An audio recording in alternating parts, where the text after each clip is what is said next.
In this video, I will show you how to use motion array assets in DaVinci Resolve. If this guide helps, please consider liking and subscribing so others can see it too. In motion array, look for the asset that you would like to download. So I would like to download music. So if I scroll to the right, I will then click music. On the left column, there are filters. You have BPM, duration, genre, and a number of other options. I am going to scroll down and select free songs. I am then presented with all the free songs. I can sort by most relevant or added any time. So I'm going to download the first one, Modern Interior. Scroll to the right and click download. Your song will then begin downloading. Once it has completed downloading, go to your downloads folder, open it, and unzip the file by double clicking it. Your song has now been unzipped. Simply drag it onto your timeline and go into DaVinci. To add your song into DaVinci, you can right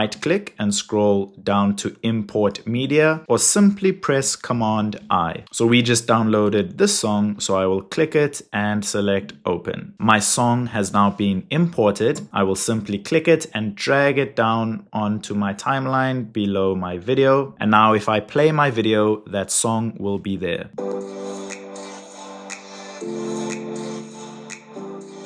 If this video helped, don't forget to like and subscribe.